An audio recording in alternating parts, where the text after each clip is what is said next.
Hello, my name is Dr. Frank Kreitz. I am Director of Prostate Cancer Research and Medical Director of Radiotherapy Clinics of Georgia. The video you are watching has 3 sections to it. The first section is an interview with me. The second section is an interview with Dr. and Mrs. Marketo from New Mexico.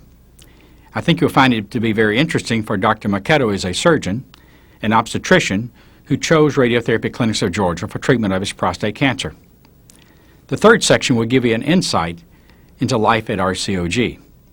If after watching this video you have any questions, please feel free to call me. And I strongly encourage you to read the educational brochure that I have written on prostate cancer. Thank you very much.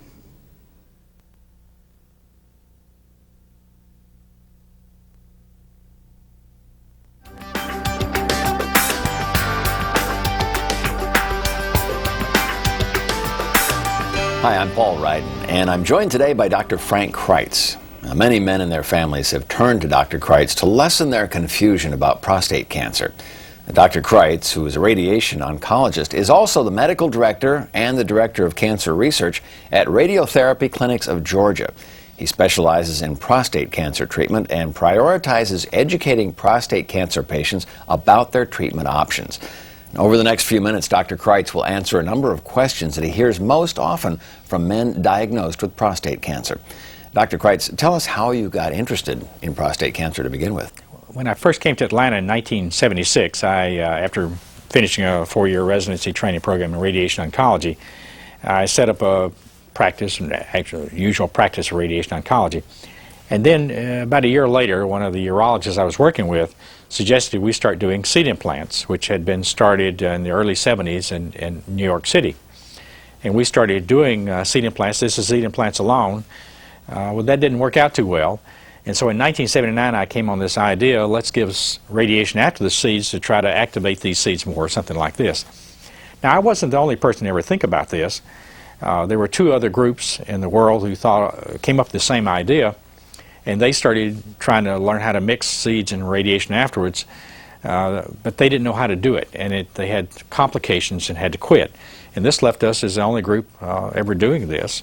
And so over the years from 1979, when I did the first case, we treated more and more men, studied this, and got more and more interested in this whole process. And throughout all that time, I understand you've done a lot of research into this topic then. Yes, we've treated almost 8,000 men. We run the oldest program, seed implant in the United States or worldwide, and one of the largest, if not the largest. But I've kept up with all these men, and I'd never done any research before in my training, anything like this. And so I was keeping up with all the fellows that we treated. I said, let's start doing cancer research on these men. And to sum it up, I've published my first cancer research paper in 1995, and have published quite a number since then, as well as given presentations at medical meetings and such as this. That's given another dimension to what I've done, because about half my time is spent in cancer research. And studying and publishing these results in the medical journals, these peer-reviewed medical journals, where it goes through a rigorous review process before things are actually published, that gives us the strength and the credibility of the program here at RCOG. Well, with all the vast knowledge you've accumulated through your research and through your experience with men, what would you say is the one thing that men newly diagnosed with prostate cancer should do? Oh, that's a very easy answer. They should learn about prostate cancer themselves. Understand what this process is, where the prostate gland is, how it works, how all the various treatment methods. It's pretty easy to do. We can give you plenty of information ourselves, but you can get information also on the internet. Reading these peer-reviewed medical journals that I spoke about a moment ago. Learn about it and become a part, actually make the treatment decision yourself. Why should men learn about it themselves? It's very simple. You're going to get one chance, with few exceptions, you're going to get one chance to be treated for cure. Now, sometimes we can salvage men with secondary treatments, but really don't bet your life on that one. I guess this would be something you don't want to procrastinate on. You've got a small window of time. No, that's not correct. No? You can take some time. Prostate cancer is not a real fast-growing cancer like some of the other cancers are. I'm not talking about taking years, but you can take several weeks, a month, or a couple of months to decide what to do. And that's much more important than making a hasty decision. Don't get in a panic to do something immediately. Take your time and be sure about what you're going to do. Why not just let the doctors decide what to do? You should listen to your doctors, and many doctors do know all the various treatment methods. Unfortunately, most doctors who treat prostate cancer, I'm talking about urologists and radiation oncologists, don't know all the various treatment methods, and they have biases.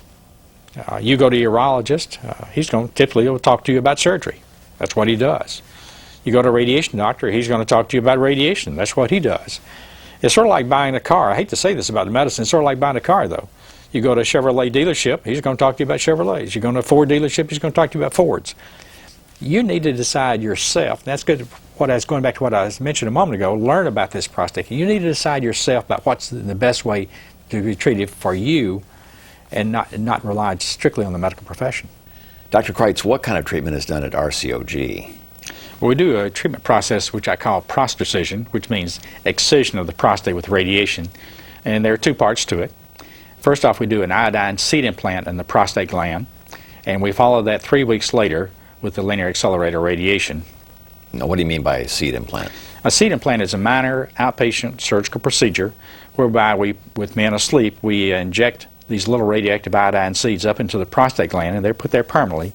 These seeds give off radiation for about a year, and after we do the seed implant, we then wake men up, and they wear a catheter overnight, and we take the catheter out the next day. Then they can go back to playing golf, whatever they'd like to do.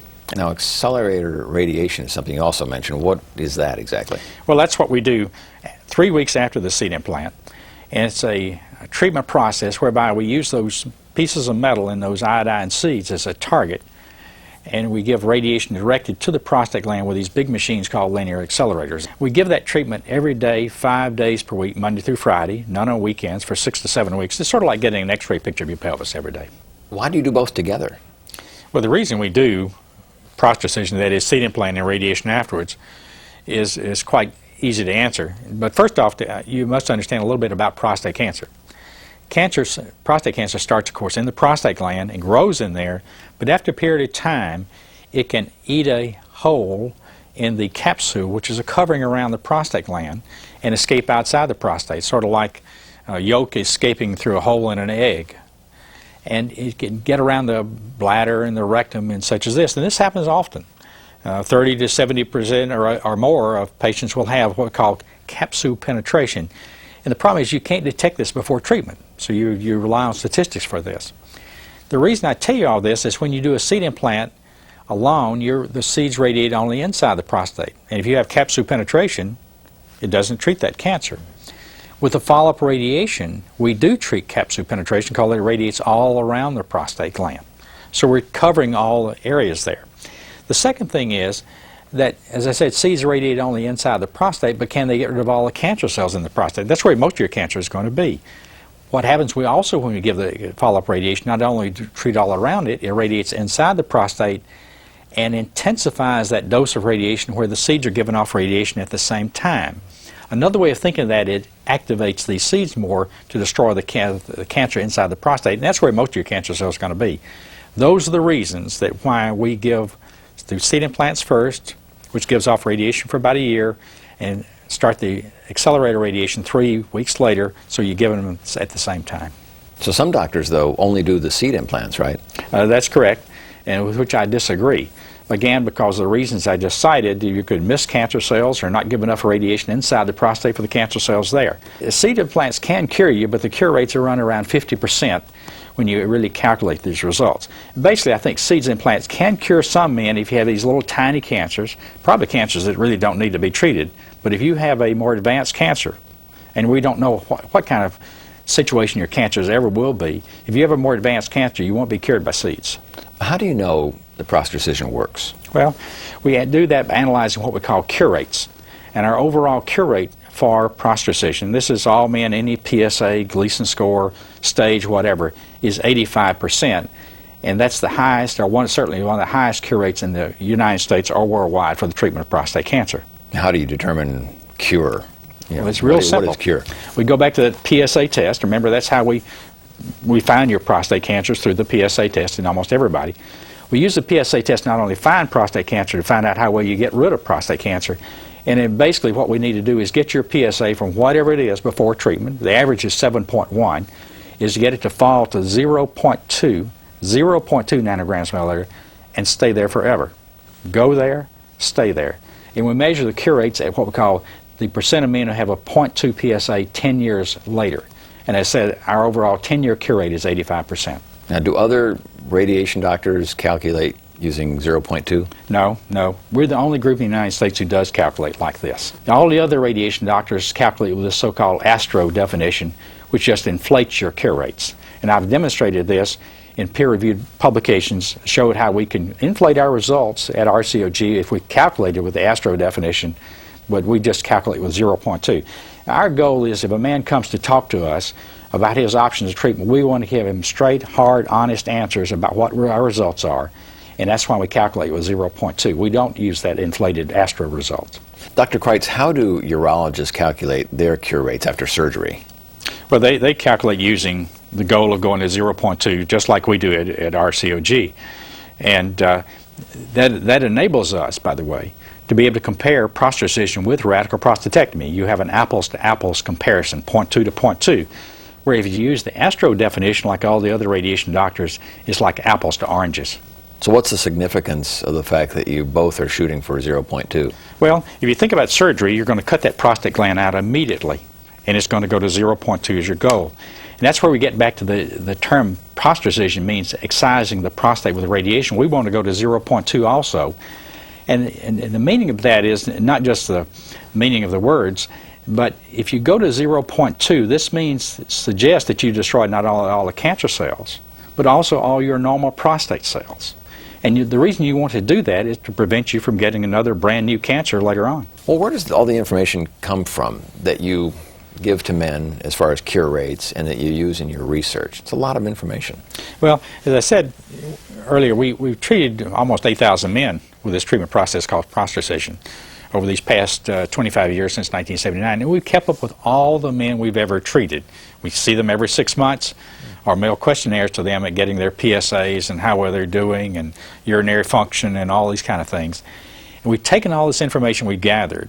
Now, it's over 4.5 million data points, and we've put in this big computerized database, which we call the computerized prostatectomy database. Using this database, we can calculate anything for anybody with their cure rates or any kind of problems they might have or anything like that. So that's how we're able to gather all the information for talking to men, individual patients who come to see us for consultation, and also for our peer-reviewed publications in medical journals. Men are obviously interested in what's going on with other men as far as prostate cancer, but if they have it themselves, is there a way to pinpoint a cure rate for an individual, say? Yes. Again, with this huge database that we have. As I said, our overall cure rate, and this is any PSA Gleason score is 85%, but we can calculate men's cure rate for their own specific factors, for their own PSA, their own Gleason score, and their own stage or age or whatever factor you want to look at, based on all the thousands of men we've got in this huge database. So we can be very specific for your on cure rate. We call this an individual cure rate, or ICR, that we can offer to men when they come to see us. I understand that prostate cancer in African American men is more aggressive. How does prostatectomy work in African American men? Well, Paul, you're right. Prostate cancer is more aggressive in African American men. Men come with more advanced cancers. It's much higher incidence in African American men than white men. As a consequence of this, you'll find that many of the treatments, there's a difference between cure rates of white men versus African American men. White have a higher cure rate. With prostatectomy, we see the same cure rate. There's no difference. And the reason being is if African American men come in with more advanced cancer that is higher grade of capsule penetration being outside the prostate, again, the follow-up radiation after the seeds takes care of this. As a consequence, in African American men and white men treated with prostatectomy, the cure rates are identical. There is no difference at all. Let's talk about the treatment. Did you invent prostatectomy? Well, Paul, I guess maybe invent is not the word I use, a pioneer or developer or something about like that. But in a sense, yes, I did invent this procedure. I wasn't the first person who thought about this. There were, back in the 70s when we did seeds alone and found that didn't work very well, and I started adding radiation after the seeds in 1979. There were two other groups in the United States and worldwide who tried this process. Unfortunately, they didn't know how to mix the radiations together and had a lot of complications and stopped. So we were left I was left as the only person doing this procedure back in the late 70s and 80s, and I kept on refining and refining it over these years and developed it to the point to where we are today. Are there other doctors in the U.S. who do prostaticision? We're the only group in the United States who's ever learned how to do this process of what we call prostaticision, or worldwide. As a consequence, we get men coming to us from all over the United States, every state in the country. In fact, over half of the patients we treat are out-of-state men. We also have people coming for us worldwide. We've had men come to us from 40 or more different countries over these past many years, simply because they can't get this treatment process, and they don't come for this treatment process. They come because our cure rates are so much higher and our complication rates are so much lower than other programs. How many doctors are doing prostaticision at RCOG? There are 5 of us practice prostaticision, do the seed implants and the radiation afterwards. 5 out of a total of 12 physicians on staff. We treat not only prostate cancer, we treat all other cancers also. What kind of training is required to do prostaticision? Well, when new doctors join us to treat prostate cancer, I put them through a 1-year training program in which I directly supervise them while they treat at least 100 men with prostaticision, the seed implant, and the radiation afterwards, the accelerated radiation afterwards. So it's a 1-year training program after they've finished another 4-year training program beforehand. Is it difficult or easy for men to get treated at RCOG? His urologist can refer them, which is about 1/3 of the men come to see us, and the other 2/3 they come on their own. They call us, come into the program, they send us their medical records, we review them, we present them at a huge conference each Thursday where a lot of doctors are there to review as a group, called a peer review process, and then we accept patients depending upon what those findings are. If a man comes to you with prostate cancer, do you always recommend prostaticision? Well, that's a good question. What we recommend, again, is the learning process and such as this. Basically, I review with someone, a new patient, all the various treatment methods, but really we recommend that you choose between radical prostatectomy, if performed by a highly skilled urologist, or prostaticision, and let men make their choice. Now, that's for men with the earlier cancers. The more advanced cancers where surgery doesn't work very well, typically that's when we'll really recommend prostaticision over surgery. Dr. Kreitz, what would you say is the overall philosophy of treatment at RCOG? First off, we don't treat cancer at RCOG. We treat people who have cancer. And it's a big distinction. We want people to know what's going on. We encourage people to ask questions. The second big concept is we treat people like I would want to be treated myself. If I had prostate cancer coming into the program, I would want the best technical treatment in terms of getting rid of my cancer, but I would want to be treated like a human being. I'd want you to answer my questions. I'd want to know what's going on, and that's our philosophy. Well, as a specialist in prostate cancer, what would you do if you found yourself with prostate cancer? What I would do is exactly what I advocate for men to learn about the disease, study it, study the various doctors, what their treatment methods are, their cure rates in particular, is what I would do. And then I would come down to making a decision, and I would choose between prostaticision or a radical prostatectomy, but only performed by a highly skilled urologist. And that's how I would treat myself. You said that you should ask your doctor tough questions if you've been diagnosed with prostate cancer. What specifically are some of the questions you should ask? If I had prostate cancer myself and I were talking to you, let's say you're a physician, Paul, and I would ask you these questions. First off, tell me, how many patients have you treated with XYZ treatment, whether it's prostaticision, radical prostate, whatever? How many have you treated yourself? And let's say you say 100. Then I would say, now out of that 100, how many have 0.2 PSA 10 years after treatment? I don't want any guessing. I don't want most of them. I want to know precisely what that number is. And after you told me this, then I'd say, now show me where that's documented. Have you had your cure rates published in a medical journal to go through this big review process? Remember, the reason I'm not trying to make you mad by asking these questions, I've got one chance to go for cure. One chance. I'm putting my life in your hands, and I'm going to ask you these hard questions. If it makes you mad, I'm sorry about that, but that's not what it's about. And the other question I would ask you, tell me about your training, especially if we're talking about seed implants. Did you have a 2-day training course? And the reason I say that is about 99% of seed implant doctors in the United States doing seed implants have had only a 2-day training course. And that's why I recommend that all men ask these hard questions, because for the reasons I just cited. Well, Dr. Kreitz, Thanks so much for being with us. A lot of great information. And for more information about Prostrecision and what we've talked about today, you can call 1-800-952-7687, or in the Atlanta area, 404-320-1550, or you can visit the RCOG website.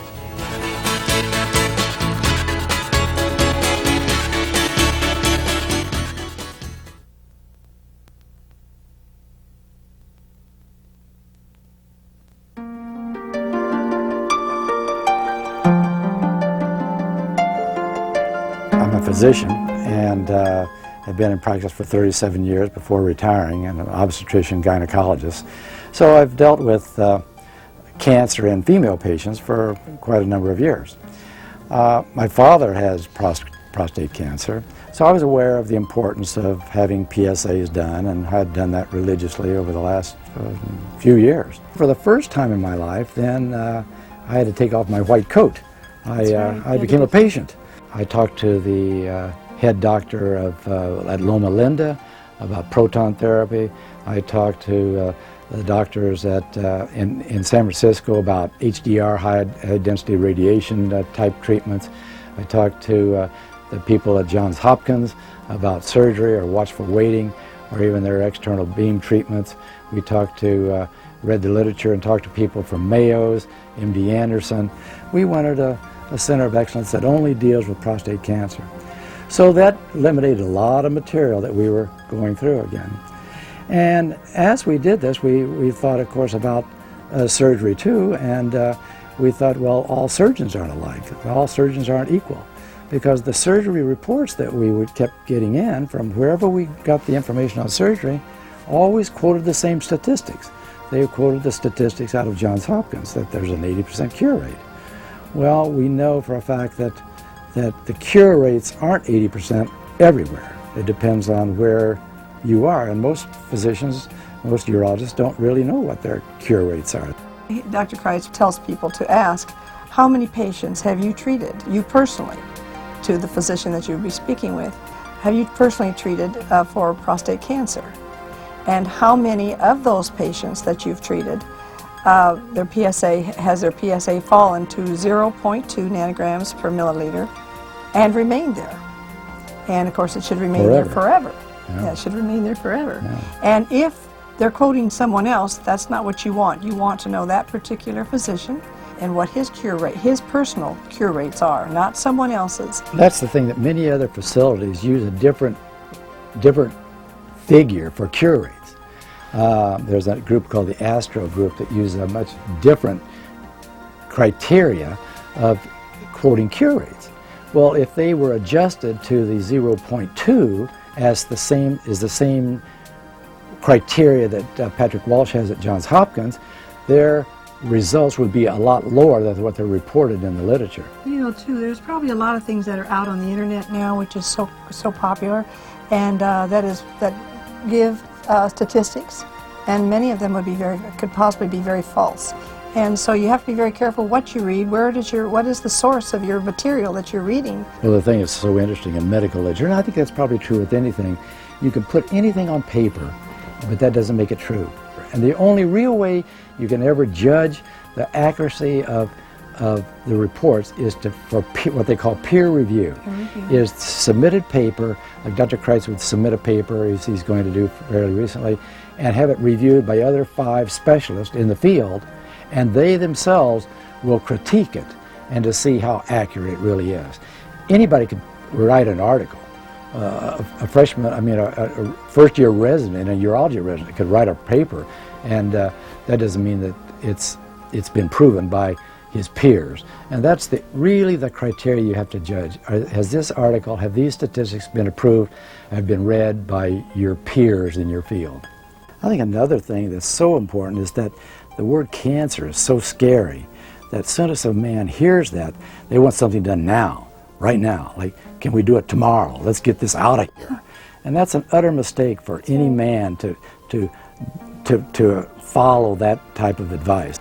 They've got time to read and to research and to think about this. They've got time to look at the pros and the cons, the advantages of this procedure over the other procedure. And all men should do that. There's no urgency at the moment this is diagnosed, the treatment has to begin right there. They have to feel comfortable in the decision they're making, and because they only really get one chance of curing this for the most part. That's right, one chance. And you want to make it the best choice for you, for individually, because we know that surgery doesn't cure all the cancers. The best rate that is in the world is out of Johns Hopkins at an 80% cure rate. And they can't cure it all, because once they remove the prostate, and the pathologist may say, yep, we got all that cancer out of there, but there's been microscopic cells that have penetrated through the capsule that are there, and in a few years will reproduce and grow and metastasize, and the PSA will start rising again, because they didn't treat outside the prostate gland. And that's so important, I think, because 20% of cancers that done by surgery, or treated by surgery, are not cured. Whereas there's a much higher percentage of that can be treated with the radiation that Dr. Kreitz and his prostate does. It's a marvelous method of treating prostate cancer, and it has a marvelous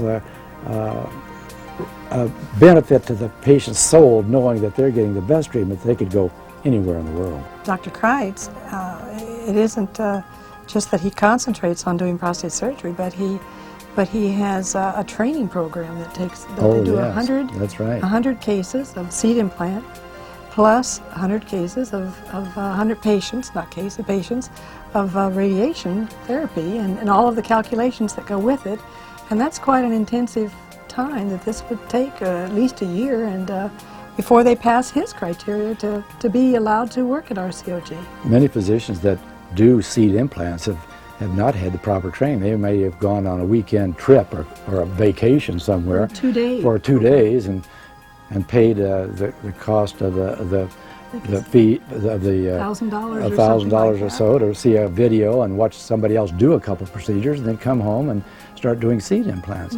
But here at RCOG, Dr. Kreitz is so particular that no one can do seed implants here or have the certificate to be certified in prostate until they've done 100. Not only just the seed implants themselves, with supervision, here at with our and also the calculations of the dosimeters that the physicists do. So there's a lot more to the clinic here than just a doctor putting some seeds in your prostate and sticking you under an X-ray machine. It is so delicately balanced. Dr. Kreitz and this group look at the films every week. The doses can change or vary it. Of every patient is looked at as an individual every week. We are so impressed with the inner workings of the clinic here that most people don't get to see. They just know they come and get the treatment, and that's perhaps maybe all they want to know. But it is a marvelous, marvelous group of people that he has here, from the physicians to the urologists to the technicians to the physicists, to the whole group of people, the 175 or how many employees they have here at RCOG. It's a marvelous, marvelous group of people. I know that the goal for Dr. Kreitz is to cure a man of his cancer with the fewest or least complications. But he also has a beautiful philosophy, which I think is wonderful, and that is to treat every person, every man, as he would like to be treated, as you would like to be treated, reaching out to him, the entire person. And so that certainly is what occurs. There's a lot of treating the spiritual aspect is addressed. There is the educational area is addressed. It is nice to come to a place like this and know that you have the finest cure rate, the best cure rate that you can get, and certainly the lowest complication rate. And that's what this is all about. So along with that, making some fun and having really a radiation vacation is what it kind of amounts to. We've just had a marvelous experience here, and it's just because of Dr. Kreitz and his group, and the personnel are so friendly. Oh, You don't feel like a number here. You're an individual. They call you by your name, and they really care, I think. They're a very compassionate group of people, and we look forward to going for treatments. It's sort of like anything that you do for the last time. There's always some sadness to it, but our children at home can't understand how much fun we've had here. They keep thinking we should be going for cancer treatments. It's just an awful experience that you'd be miserable, feel bad, and everything else. It's very interesting in the reception area the patients that come here are very well informed patients. Yes. They just didn't mosey in and didn't know what to do. They've done their research too. They've read the literature, the brochures, they've seen the tapes, they've done other readings from the internet, everything they could find before they came here. We've talked to patients here that one was just scheduled for surgery 2 days before he decided to come here. So patients are really very well informed. It's a different type of group here that because they are so well informed. We know it's a long way to come, but we've had people here this week from England, we've met people from Canada, we've met a couple from France, all over the United States this week. So it's just not an Atlanta experience that you're having here. And that's even more impressive because these people bring their experiences, bring their information that they've done through their research, and they too have come to the same conclusion that we came to, that this is the place for them. And this is the only place they would want to be. And everyone that we've seen and treated never have one regret whatsoever and leave optimistically that they are cured and their life is not over, but is going to continue. The other thing that I think is so important with this clinic here that Dr. Kreitz runs is that you're never forgotten. He's going to keep track of you forever, he says. I mean, I can't get that out of my internist at home or my urologist at home. He didn't know. That's right. Yeah, he never calls me, I call him. Now, every 6 months, they're sending you a form to fill out how you're progressing. That adds to their database, and that's the other thing that's an asset to this clinic. That adds to their research base of whatever problem men are having. They have it in their records. I would say to the wives to understand the disease of cancer of the prostate and know what can be done, what is being done, that it is very curable. Have a sense of optimism. Accompany your husband for his treatments and make this a time that you can enjoy each other. Go to the various things that are offered. Go to the nutrition classes. Go to the evening dinner on Tuesday evenings when the doctors speak and ask the questions that you want to ask. Go in and speak with the doctor on Mondays as a rule, every Monday.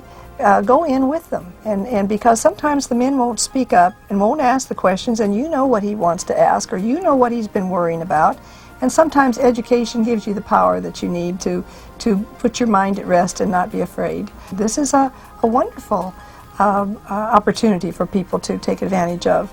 So I would say do all of the things that RCOG provides, but most of all, be optimistic in your attitude. Seek the best, think the best, and expect the best. And trust in your faith and trust in the doctors here at RCOG. Well, I think that what I would be so important to get across to a man, for instance, is to know that cancer is a curable disease. Certainly encourage him to do his PSAs yearly and know what that PSA value is, and know how it progresses through the years. And don't be afraid of getting that digital rectal exam or that PSA. But if it's diagnosed and you have a biopsy, don't take that as a sentence that life is over, because it is curable.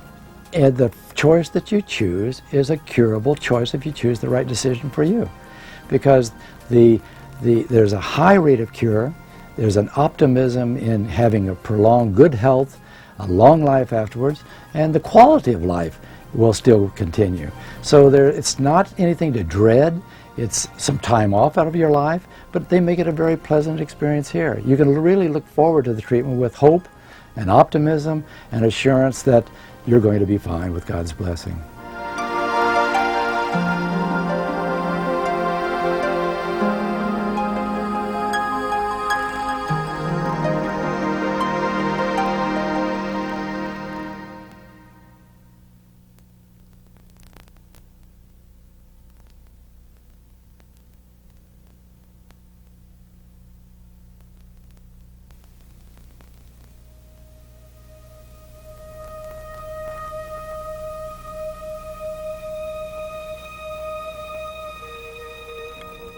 When they first tell you that you have cancer, your first thought, of course, is terrifying. it's a stunning thing to discover that you've got cancer. I mean, even just to say the word cancer in reference to yourself is a very overwhelming kind of feeling. I was angry. I was frustrated, frightened, because I felt it was a challenge to my manhood. Then once I had gotten over the anger, I got busy. I got busy trying to find out, what is this thing called prostate cancer? What can be done about it?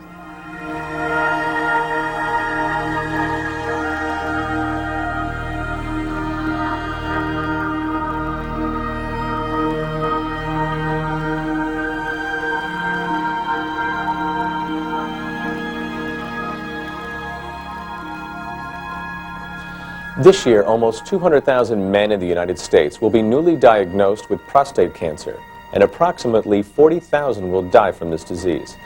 This is a sobering and frightening statistic. However, most of these deaths can be prevented. It is for these reasons that Radiotherapy Clinics of Georgia, or RCOG, has developed this video, as well as an educational brochure. This brochure addresses prostate cancer and its treatment methods in detail, describing screening processes, how prostate cancer works, how to compare cure rates across various treatment methods, and the questions that a prostate cancer patient should ask of any physician before making a decision that will affect him for the rest of his life. The doctors and treatment team at Radiotherapy Clinics of Georgia want to encourage men and their families to learn all that they can about prostate cancer and to be part of the very important decisions regarding selection of a doctor and selection of a proven treatment method. After all, with few exceptions, a man will get only one chance to be cured of prostate cancer.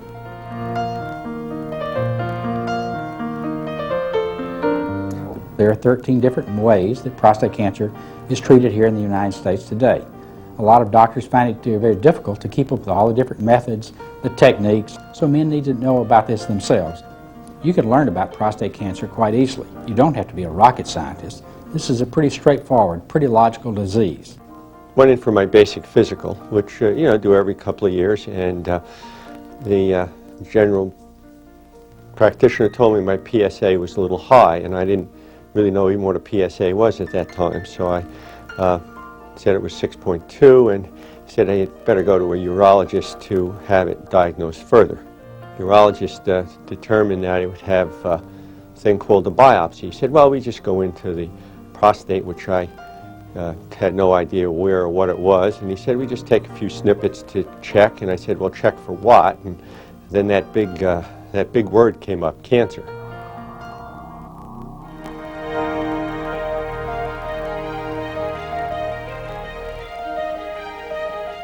The information that a man needs to make an informed decision is available. You can study this brochure, read the articles that have been published in peer-reviewed medical journals, search the internet, go into chat rooms on prostate cancer, and don't hesitate to meet with more than one doctor. There's so much conversation now out there and publications and everything aimed towards prostate cancer and the procedures for curing it, that a lot of them are confused. They're being told one thing by maybe a surgeon, they're being told another thing by somebody else, they're being told even other information by friends and associates. That there's a great amount of confusion out there. You know, you're used to going to a doctor and you have an infection, and the doctor says, bing, here's a shot, or bing, here's a pill. Take this and it's going to be cured. But we don't have that with prostate cancer. Just gets harder and harder. Every doctor you go to, every visit, you're in such a predicament to start with, and the shock and the problems of finding out that the cancer is there. Every doctor's visit, it just would make the situation harder to deal with. It was difficult. It is very hard to do. For me, the first thing to do is to just gather data as much as I can, just raw material without kind of sifting through it too much. And I use the internet. There are lots of websites about prostate and prostate cancer and prostate cancer treatment. And I just started on a tour and downloading stuff and printing things out. And so I started investigating all the seed implant places in the United States, and I did it primarily by the papers that were written, because that's the only way that I have to measure. If they've got a published paper, then I have something to look at. And if it's a peer-reviewed, it's even better. And so I started looking at peer-reviewed, published papers in journals, medical journals, to see who I should consider. In the course of the investigation that I did, I went to 7 different physicians that were leading physicians in their field at major universities and major centers of excellence specifically for the treatment of cancer, and some specifically for just the treatment of prostate cancer. And each and every physician that I went to, be it a surgeon, wanted to perform surgery. The radiation person wanted to radiate. The person I went to for cryo wanted to do cryo. The person I went to seeds wanted to do seeds. I strongly encourage men to do their own personal research, make their own decision about how they want to be treated. You have plenty of time to do this in general. Prostate cancer usually is a slow-growing disease, so we suggest you take several weeks to decide how you want to be treated.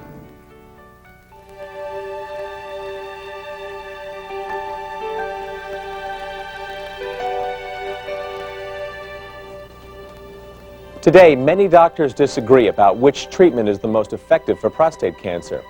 The physicians at radiotherapy clinics of Georgia recommend only 2: radical prostatectomy and prostacision, because these 2 methods are the only treatment approaches that have documented high cure rates in unselected patients 10 or more years after treatment.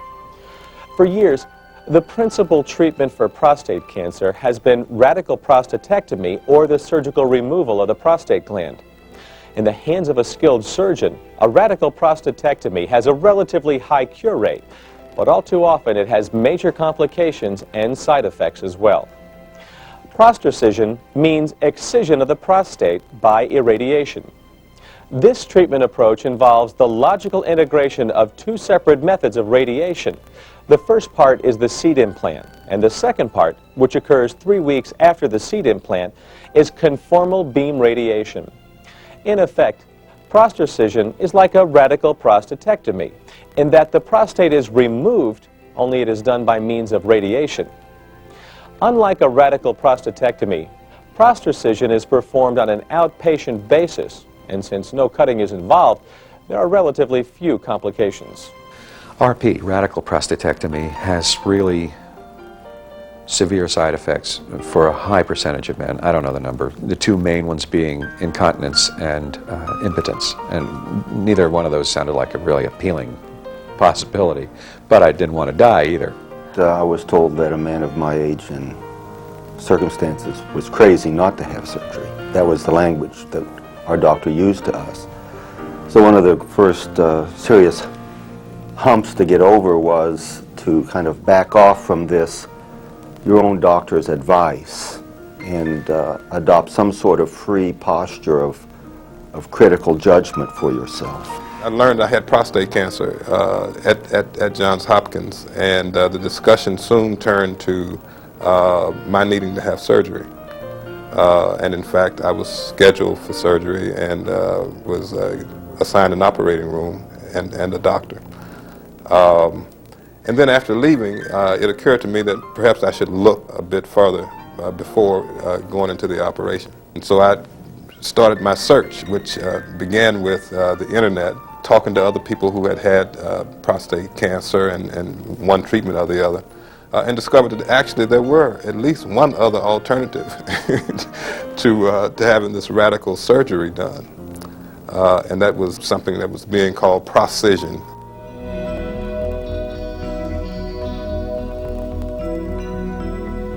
Prostacision is a treatment technique of delivering radiation precisely to the prostate gland. We first perform a radioactive iodine seed implant for cancer cells inside the prostate, then using those seeds as a target for precision, we give the follow-up conformal beam radiation. Yesterday morning, I had my seed implant at 10:30 in the morning, and I was back at my hotel room by 5.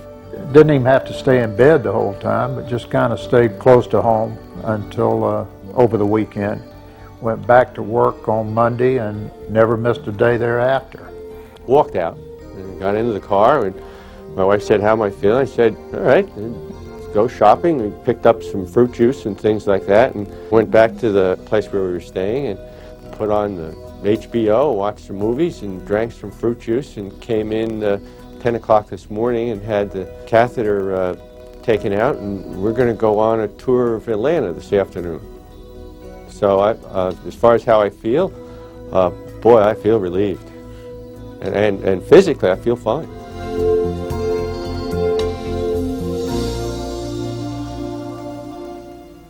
Remember, as you're doing your research, to look at how the cure rates of each treatment option is determined. There's a profound difference between being treated for prostate cancer and being cured of prostate cancer. Throughout the United States, thousands of doctors treat prostate cancer. However, only a handful of doctors in the country specialize in the cure of this disease. This cure rate question must be considered as you assess each treatment option and as you assess your doctor.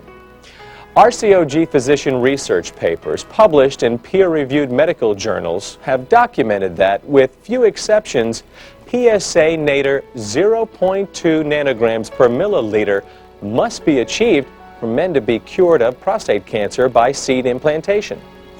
Now, this is the most important finding in irradiation cancer research made during the past 10 years.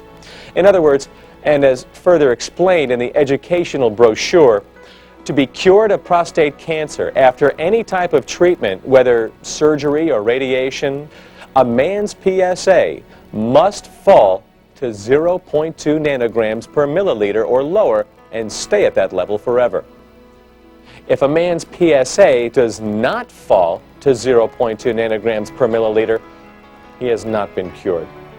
One thing that really stood out was the fact that their definition of cure was exactly the same, identical to the definition of cure used for surgeons, for the radical surgery that's done at Johns Hopkins, which is like at least one of the best hospitals for having the radical prostatectomy done. The people at Hopkins took as the definition for cure that your PSA would drop to a level of 0.2 and remain there over a 10-year period, which is precisely the definition used at the radiotherapy centers of Georgia. And I said, well, you know, if you can do this, if you can do exactly the same thing without the invasion and without the side effects that comes along with the surgery, then why not?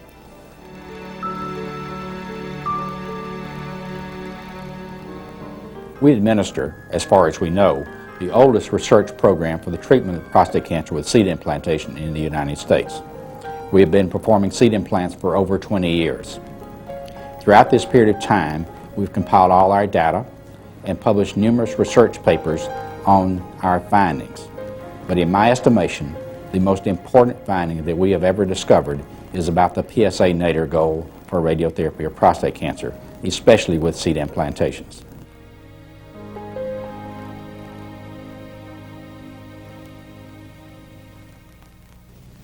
No matter which treatment method you choose, selection of a doctor is the most important decision a man can make. The skill level of doctors, whether radiation oncologists or urologists, varies widely across the United States. This means asking your doctor some hard questions before choosing who's going to treat you. When you go in for a consultation with your doctor, go prepared. Take the information you can get from the books that are available to you and ask the doctors direct questions. Ask them their cure rate. Ask them how many times they've done this procedure. Ask them for references of former patients who they have cured, and you want their names and addresses and contact them and see how they're doing. If the doctor can't provide you with these facts, leave. If he's not willing to give you these hardcore answers and he starts getting nervous, time to leave. Your goal is to be cured. And you need to know from that doctor how well he's curing prostate cancer. how skilled he is at doing that. If you're talking about radical prostatectomy, how good a surgeon he is. If you're talking about seed implantation, how well he's been trained and what his track record is. Our training program lasts 1 year. A doctor is not allowed to practice here until we have directly supervised him while he does at least 100 cases of seed implant. We stand over him and watch him while he does this to make sure he's doing it accurately, and also while he does the follow-up conformal beam radiation. And we also require him to calculate all the doses for all this to make sure he knows how to do this. And until doctors have undergone that kind of training, they are not allowed to practice here.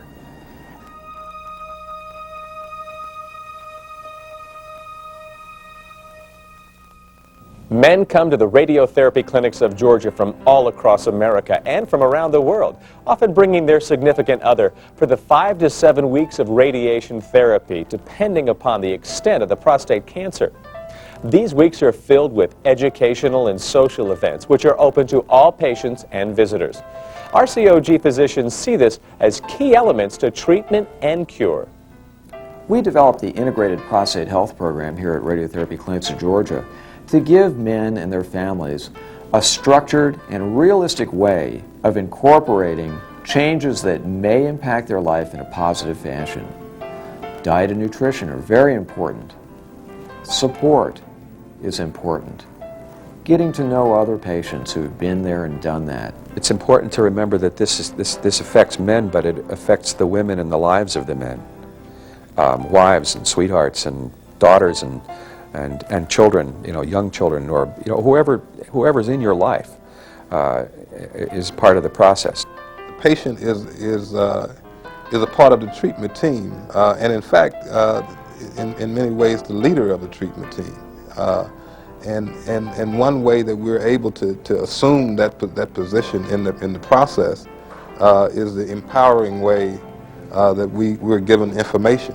The information is shared. It's not assumed that the doctor has all of the information, the doctor has all of the knowledge, and the patient is just kind of an immobile part of the process. Because one of the main things they say is ask questions, get information, press us, make us tell you when you don't know the answer. When you have to go in every day and see the same people for 30 days in a row, they become like friends and family, and they did an excellent job, and they kept you feeling good about having to be there.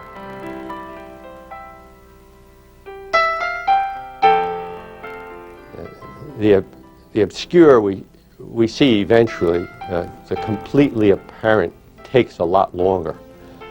Completely apparent is go with the guys who have the rates that are proven, peer-reviewed study rates. It's important to them as it is to us that we be an informed, empowered part of that whole process, and that's something that I've given my whole life to, and for me to come here and have that same sense about this treatment sends me home with the reassurance that I've gotten the very best that I could. I have asked all the questions. I have been engaged in a process that hopefully will afford me the cure. I won't know for sure for another 10 years, but going into that, I feel real good about it right now. Everybody still seems to feel that, as soon as I'm diagnosed with prostate cancer, I've got to be on the table tomorrow morning having this thing removed. And I think that we need to educate the public that there are alternatives available, and in a lot of instances, those alternate procedures would really be better off for you. And I know without a shadow of a doubt, they were for me.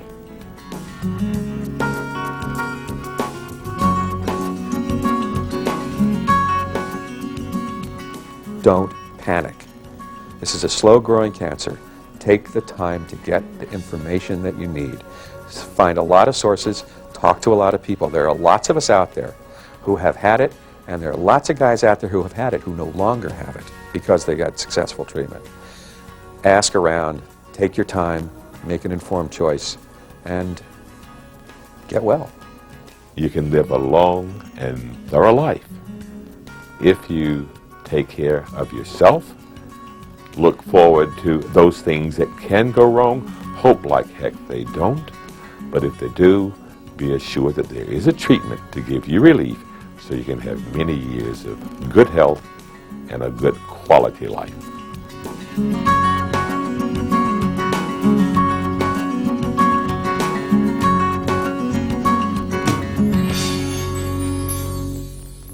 Thank you for watching this video. The doctors and technicians at Radiotherapy Clinics of Georgia would be glad to answer any additional questions that you might have regarding prostate cancer. For further information, please call or write Radiotherapy Clinics of Georgia, 2349 Lawrenceville Highway, Decatur, Georgia, 30033. You can call 404-320-1550 or 1-800-952-7687. You can also visit us on our website at www.rcog.net. Thank you.